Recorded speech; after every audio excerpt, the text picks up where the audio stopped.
कि मैं नहीं जानता कल क्या होता है, लेकिन अब मैं जो आपसे कहने जा रहा हूं कल ऐसा ही होगा। और ये भविष्यवाणी नहीं कर रहा हूं, ये आकाशवाणी कर रहा हूं। आप जानते हैं आकाशवाणी और भविष्यवाणी में फर्क क्या होता है। भविष्यवाणी गलत हो सकती है, आकाशवाणी गलत नहीं होगी, ऐसा ही होगा। तो ध्यान से सुनिएगा क्या होने वाला है, आपके और मेरे जीवन में क्या होने वाला है।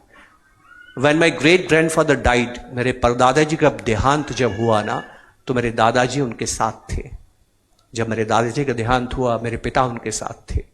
जब मेरे पिता का देहांत हुआ, मैं उनके साथ था। लेकिन जब मेरा समय आएगा, बिल्कुल जरूरी नहीं है कि मेरा बच्चा मेरे साथ होगा।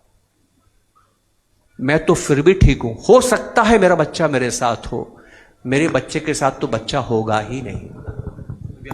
दुनिया में बच्चे कम हो रहे हैं साहब। पिछले 3 साल से हिंदुस्तान में भी बच्चे कम हो रहे हैं। जिन बच्चों ने फर्स्ट क्लास में एडमिशन लिया है 2024 में, वो 2023 से कम है। और जिन बच्चों ने 2023 में एडमिशन लिया है, उन बच्चों से 2022 के बच्चे ज्यादा हैं। पिछले 3 साल से लगातार हिंदुस्तान में बच्चे कम हो रहे हैं। ऐसे बच्चे फॉरेन में अब जाते हैं, पहले नहीं जाते थे। वो फॉरेन क्यों जाते हैं? क्योंकि फॉरेन में बच्चे पहले ही खत्म हो गए हैं। वो अपने देश चलाने के लिए आपके बच्चों को ले जाते हैं।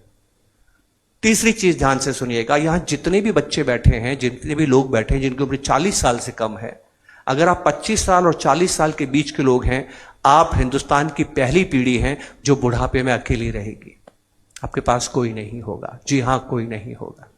आप हिंदुस्तान की पहली पीढ़ी हैं जो 100 साल की अवस्था को प्राप्त करेंगी। और आप हिंदुस्तान की पहली पीढ़ी हैं जो 50 साल ज्यादा काम नहीं कर पाएंगी। आपका रिटायरमेंट 50 साल का होगा।